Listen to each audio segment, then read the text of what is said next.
sahabat vokasi pertanian, selamat datang di AgriTalk, podcast yang mengupas dunia pendidikan pertanian dengan inovasi dan teknologi yang harapannya kita bisa membangun pertanian yang berkelanjutan. Hari ini bersama saya Meisya Yudia yang akan menemani teman-teman dengan berbagai wawasan menarik di bidang vokasi pertanian. Berbeda dengan episode sebelumnya, hari ini kita kedatangan dari Ibu Isma yang telah melakukan diklat reskilling upskilling pada tahun lalu dan untuk tahun ini sukses lah istilahnya untuk membuat produk yang waktu itu didiklatkan mungkin ya Bu ya. Oke, mungkin sebelumnya sebelum kita ngobrol lebih lanjut nih, boleh perkenalan dulu dari Ibu Isma. Terima kasih atas kesempatannya. Saya Nurul Ismayanti, ya biasa dipanggil Isma. Saya dari SMK Negeri 13 Malang. Tahun kemarin itu saya dipanggil untuk upskilling untuk pengolahan buah. Terus Pengolahan buah. kemudian yang tahun ini saya dipanggil kembali untuk yang pengolahan ikan. Oh, baik. Kalau yang dari tahun kemarin itu Ibu dapat informasi terkait balai kita atau BBPPM ini dari mana ya, Bu? Dari Kemarin. IG, Oh, terus kemarin dari ya, IG, terus ya. kemudian juga dari teman-teman MGMP APHP di Mm. Jawa Timur dan juga kan juga ada grup APHP Indonesia. Oh iya. Ya. Emang Ibu tertarik dengan apa? Tema diklatnya atau bagaimana? Jadi ikutan nih ke diklat kita ini yang tahun kemarin. Kalau ikut upskilling itu sudah lama sejak Oh, sebenarnya saya udah dipanggil itu mm. tahun 2010 pernah. Oh iya. Nah, itu budidaya waktu itu Mm. saya dipanggilnya. Kemudian setiap tahun kan waktu itu sempat vakum tidak ada. Terus baru tahun 2020 kayaknya ada lagi. Nah, itu kan ada pendaftaran padahal Iya, ikut betul. terus tuh, tapi nggak pernah lolos. Oh Baru iya. lolosnya tahun 2024 kemarin. 2024 kemarin dan setelah lolos, setelah mengikuti diklatnya langsung ya Ibu istilahnya Iya, menciptakan ada produk baru nih yang iya, bisa dipasarkan gitu sesuai dengan apa ya, tujuan kita gitu ya iya. mungkin. Oke, mungkin tanpa memakan waktu lagi ya, kita langsung aja Ibu boleh, dikenalkan produk yang, kemarin sempat didiklatkan dan sekarang sudah Ibu jual juga namanya manisan buah carica ya, Bu? Iya, Karika. Karika, mungkin boleh diperkenalkan dulu buah karika nih apa sih, Bu? Karena kan, saya sendiri juga baru dengar nih, Bu, terkait buah Iya, karika. Mungkin dari pendengar juga atau penonton, masih belum tahu nih kalau ada yang namanya buah karika iya. gitu. Buah karika itu sebenarnya adalah termasuk dalam keluarga pepaya ya, tapi orang mengenalnya adalah pepaya gunung. Pepaya Jadi gunung. memang hanya bisa ditanam atau bisa dibudidayakan di daerah pegunungan, dataran tinggi. Memang bentuknya seperti pepaya, Mmm, cuma berbedanya adalah, pada daging buah sama bijinya. Daging buahnya tuh, tebal, tetapi apa namanya, tebalnya itu ada sedikit aroma, terus kemudian kalau untuk bijinya juga sangat beraroma khas gitu ya. Kalau pernah tahu buah kakao, buah kakao ya? ya coklat ya, Oh iya, nah betul, iya coklat. iya, Nah itu mhm. mirip gitu. Oh Jadi iya, ada selaput selaputnya lendirnya lendirnya ya, gitu ya gitu. mhm. Cuma baunya khas, tapi tidak bisa dimakan langsung Oh karena iya, getahnya, karena getahnya yang mengakibatkan kalau misalnya kita konsumsi langsung itu gatal. Jadi seperti oke, itu. Jadi makanya buah karika itu hanya bisa dikonsumsinya setelah diolah. mhm. Kebetulan karena saya dapatnya waktu itu di apa, upskilling-nya waktu itu magangnya di Yuasa, kemudian dipraktekkan juga di sana bagaimana cara pengolahannya, jadi saya bisa tahu gitu, bagaimana karika itu diolah menjadi manisan atau sari buah ya. Ya, oh Nah mungkin ini ini ya nah ini buahnya? ini pohonnya seperti ini, terus ini buahnya. Oke. Seperti itu. Kemudian ini adalah, setelah saya pelatihan kan Mhm. itu kita harus RTL ya, Oh iya, rencana betul. tindak lanjutnya Iya, betul bagaimana. betul. Ini saya lakukan juga, ini langsung saya implementasikan kepada siswa. Ini kebetulan karena produknya adalah kondisi pembelajaran, jadi, kami masih mencoba dipakai cup-cup dulu, Mhm. gitu. Karena kebetulan waktu itu, cup sealer-nya masih belum siap Oh untuk iya, digunakan. Ya memang punya, cuma belum mhm. siap waktu itu. Akhirnya saya coba pakai yang pakai cup-cup seperti ini, cup-cup, puding itu. Puding iya yang kecil ya? Ya, yang penting saya pikir, jalan aja dulu, karena anak-anak sudah tahu. Ini saya praktekkan di kelas, 11. Oh Kemudian iya. ini juga kegiatan implementasi saya ketika pembuatan sari buah, karena di RTL itu kan kita membuat karena di sini juga membuat bermacam-macam sari buah. Iya Nah, di betul. sana di siswa pun saya juga melakukan itu. Jadi ada sari buah jambu, sari buah nanas, dan sirsak. Kebetulan yang sirsak tidak anu ya, tidak ada fotonya. Oh, Oke. yang sirsak insya Allah di itu apa di guru insya Allah Baik. di foto berikutnya. Jadi ini yang implementasi diseminasi untuk siswa melalui kegiatan proses pembelajaran. Jadi prosesnya, jadi saya buat dalam bentuk kelompok. Kemudian kalau ini sari markisa, Oh, markisa juga ya ada. markisa, karena kebetulan kita punya eh, lahan yang juga ditanami markisa, akhirnya dikembangkan juga. Nah, ini kebetulan akhirnya ada alatnya sudah Mhm, ready waktu itu, akhirnya langsung segera dipakai untuk proses pengemasannya. oke. Tapi kalau cari buah karika ini emang banyak Bu di daerah Malang atau gimana ya Bu? Ini mungkin agak sedikit flashback lagi Mhm, ya. Jadi ketika saya waktu itu apa namanya magang di sini, mhm. magang di Yuasa, suami saya itu kebetulan kerjasama dengan perhutani gitu loh. Oh iya, Waktu itu menemukan gitu loh. Dia nggak tahu kalau di sana tuh, nah makanya di sini ditulis mhm, karikaya karena iya, di sana menyebutnya karikaya. karikaya, Ya, oke. terus kemudian ketika saya sudah datang, suami saya tanya, "Ini buah apa?" "Oh, ini karika ya, ini yang ketika saya Mhm. lakukan itu." Terus, "Ya Oh coba deh iya, langsung dicoba." Akhirnya dicoba, kemudian dalam jangka waktu 2 minggu, pihak perhutani menghubungi saya, Kabupaten Malang mhm, waktu itu. Menghubungi saya, "Bu, tolong kalau bisa," setelah artinya tapi sebelumnya produk ini saya ibaratnya kasih contoh dulu ya ke sampelnya orangnya, ya, sampelnya ke mhm, orangnya. "Iya, Bu, tolong sebagai apa namanya, untuk pemberdayaan mhm. masyarakat di sana." Karena ternyata di sana itu seperti hutan gitu loh. Oh Jadi iya, karika mhm, itu jadi kayak masih liar, mhm, tidak tidak terjamah apa-apa, jadi banyak sekali sudah berjatuhan busuk-busuk gitu, terus akhirnya karena nggak apa ya, tidak tertangani mhm. dengan baik, "Bu, tolong eman, ini kasihan misalnya petani kalau kalau nggak dijalankan kan sayang." Iya, Akhirnya betul seperti betul. itu. Jadi ini saya masih tahap ya kayak pemberdayaan dengan masyarakat di sana, seperti itu. Oke, Ya untuk daerahnya sekitar itu, ya agak jauh sih pegunungan ya, mhm, jadi di lereng Arjuno insyaallah. Tapi saya belum ke sana, belum pernah, mhm cuma mhm. ketemunya ya, di apa, secara anu aja di rumah waktu itu Oh, sama pihak perhutaninya. oke. Berarti ada kerjasama dengan Ya, petani setempat juga ya iya Bu untuk, ya sudah, buah ininya? iya, Oke.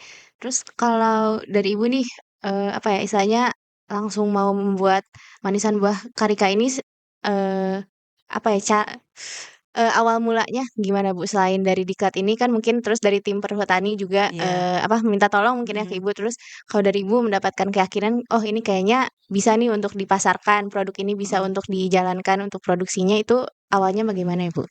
Ya, saya melihat itu, karena Mhm, bahan baku melimpah. mhm. Terus kalau tidak digunakan dengan maksimal kan sayang. Kemudian itu yang pertama. Yang kedua, untuk, produk Karika sendiri untuk di Malang kan belum ada. Iya Kita betul. masih berpikirnya Karika itu pasti produknya Dieng. Mhm. Mindset-nya, masyarakat kita ya, masyarakat luas ya mungkin ya gitu, seperti itu.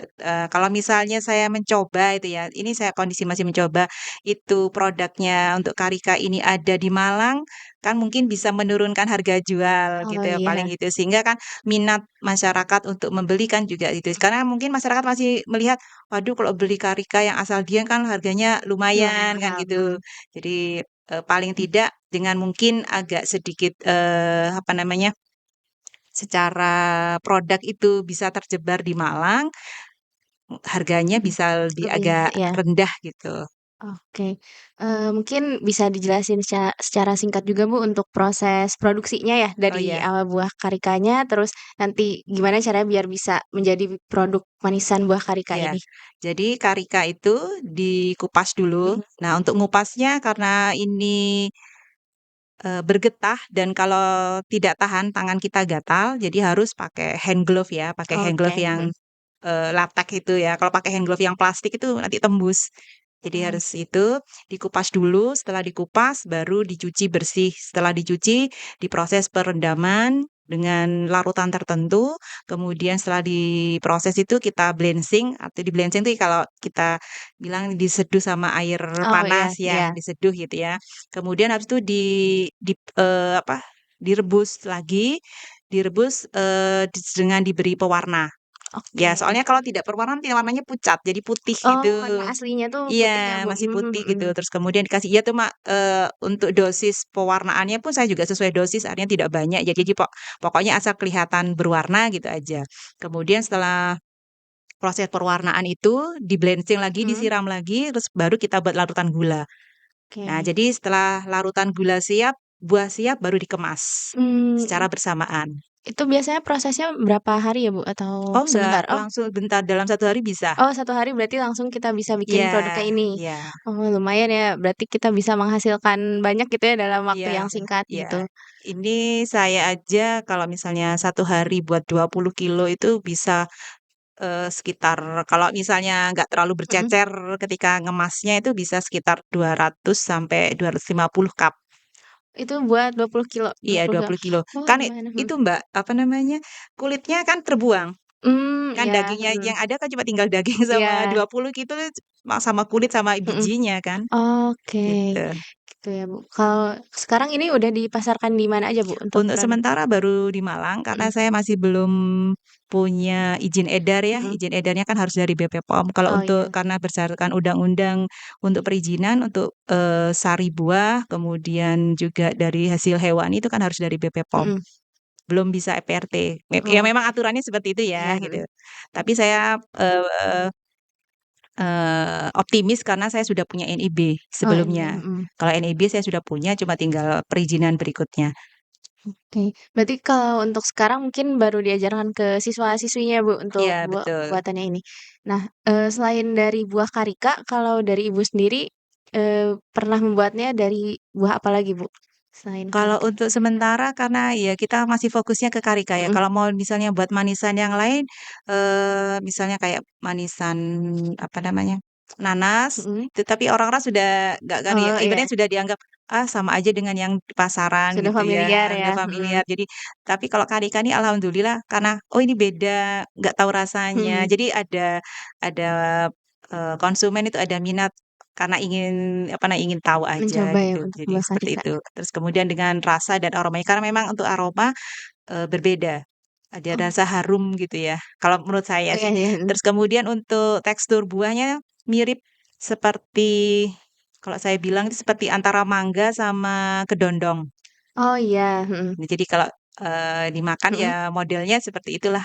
Oke, kalau Tapi mhm. tergantung sih ya konsumen macam-macam Iya, bilang, ada yang betul betul. kayak, "Ini kayak kayak nangka," ada yang pernah Mhm bilang, mhm. "Ini kayak nangka," ada yang kayak kedondong, ada yang kayak mangga juga, seperti itu. Tapi kalau kenyalnya ya mirip kalau, mangga mengkal itu loh, seperti Oh itu. iya. Kalau dari rasa manisannya ini lebih ke Kecondong manis. condong ke manis? Ya, Oke oke. ya kalaupun asam Mhm tuh kan hanya cuma sebagai apa ya, penambah cita rasa mhm. aja. Oke. Kalau, balik lagi nih Bu, ke selama produksinya, dari teknologi yang digunakan apakah termasuk yang sulit kah? Atau misalnya ini mudah gitu jadi, Bu, untuk skala rumah tangga bisa mengikuti gitu atau gimana Bu? Kalau menurut saya dalam skala Mhm. rumah tangga bisa, mudah Oke, ya, mhm artinya kita nggak terlalu bahan bahan maupun alat yang mhm. canggih gitu ya, gitu, seperti itu. Kalau kita misalnya minimal mungkin alat canggihnya Iya. ya cuma cup sealer itu Oh aja, iya, kan mhm cup sealer kan mudah didapat mhm. ya, Betul mungkin kan betul. sekarang apalagi orang-orang, punya yang kayak untuk es jus dan, apa, jus juicer Mhm. itu kan bisa gitu. Kemudian, paling tidak itu kalau panci kan ibu-ibu rumah tangga kan pasti punya, Mhm. kan seperti itu. Betul betul. Kalau saya penasaran juga nih Bu, reaksi atau dari teman-teman siswa SMK saat disuruh membuat, praktikum mungkin ya, Iya, heeh. praktikum untuk membuat buah karika ini apakah dari teman-teman, ngerasa senang kah atau kayak gimana?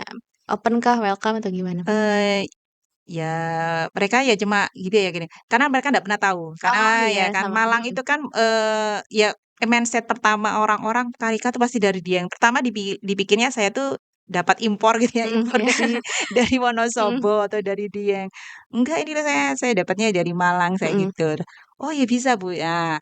Saya masih masih menjadi pertanyaan saya apakah bisa untuk daerah kota Malang gitu. Saya itu masih masih coba mhm. juga ke arah budidayanya itu masih masih dalam proses sisi praktek gitu ya, apakah kira bisa seperti itu. Tapi kalau menurut saya karena kalau kita lihat dari, syarat tumbuhnya karika memang harus di dataran tinggi dan suhu dingin.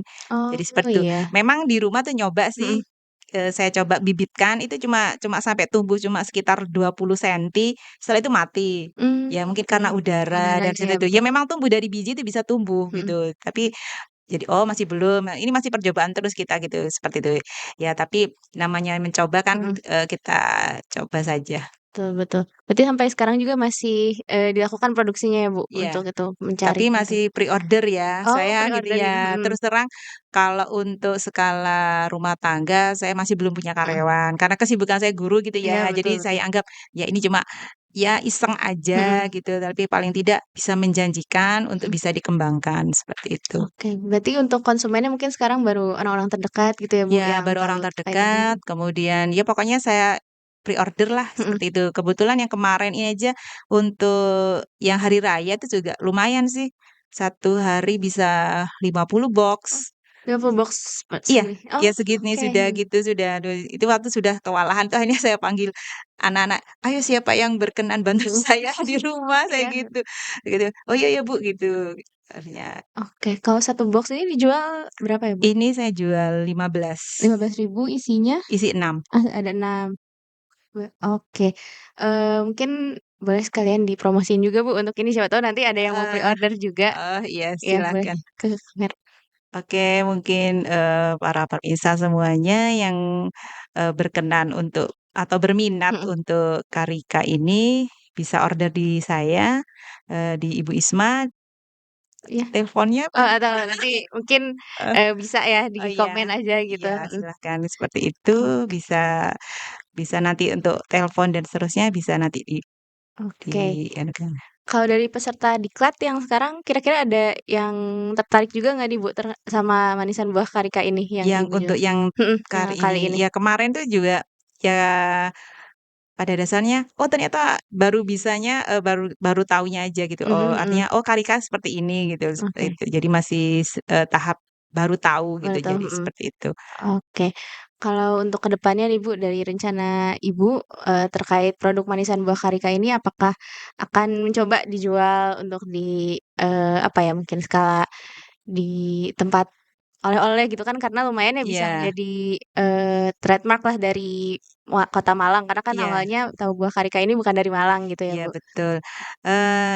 Saya sudah sampai karena tadi saya udah tadi, Mhm menceritakan sudah sampai ke tahap perizinan ke BPOM, mhm ya insyaallah bisa berkembang seperti itu. Karena memang pada dasarnya saya katakan, membantu mhm petani karena buahnya banyak, kemudian dan juga ada kerjasama seperti itu untuk dikembangkan juga menjadi trademark untuk di Malang sehingga, masyarakat tidak ya bukannya pengen mengecilkan yang sudah ada yang di iya, Wonosobo enggak ya, mhm mhm. bukan pengen bersaing gitu Iya. enggak, cuma membuka wawasan saja bahwa di Malang bisa loh Mhm. kayak gini, bisa diusahakan seperti itu. Oke, ya semoga harapannya ke depannya mungkin bisa, skala industri besar mungkin ya untuk produk Amin. ini ya jadi, Iya orang-orang juga tahu tentang manisan buah karika karena jujur saya juga baru dengar nih Bu terkait iya buah karika ini dan olahannya gitu. Baik mungkin untuk episode hari ini kita cukupkan sekian, sekali lagi terima kasih Ibu, iya sama-sama. ya mungkin, atau ada yang mau disampaikan dulu Ibu terkait diklatnya, kesan-pesan diklat atau terkait manisan buah karika untuk mungkin guru-guru SMK yang ikut diklat ini biar bisa memotivasi juga untuk membuat produk olahan dari hasil diklat yang telah Iya. dilakukan gitu, Bu. Pada teman-teman guru semuanya di seluruh Indonesia, karena kita punya kesempatan dan punya peluang besar diberi kesempatan untuk diklat di balai sini, maka dipergunakan dengan sebaik Mhm mungkin. Kemudian kalaupun misalnya di tempat Anda semua ada yang bisa digunakan untuk dikembangkan, apa salahnya? Walaupun mungkin tidak sama dengan apa yang pernah didapat di tempat magang.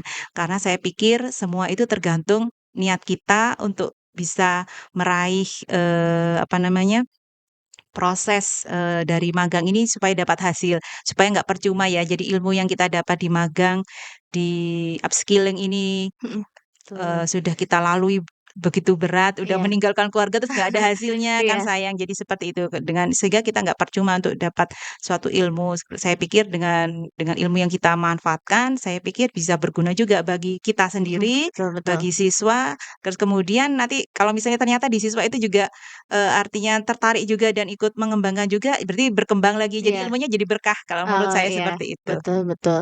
Jadi untuk Bapak Ibu mungkin yang sekarang belum mengikuti diklat, semoga ke depannya nanti ada kesempatan lagi ya untuk mengikuti Iya, diklat dan betul kata Ibu Isma, karena kita juga lumayan mendapat perbekalan lah istilahnya Bu ya, ilmu baru dan jika dimanfaatkan pun ya bisa menjadi, ladang wirausaha gitu iya ya dan betul. untuk mengajarkan juga kepada siswa-siswi, SMK Iya gitu. betul. Oke, mungkin untuk podcast episode hari ini kami cukupkan sekian. Terima kasih. Sampai berjumpa di episode selanjutnya. Bye.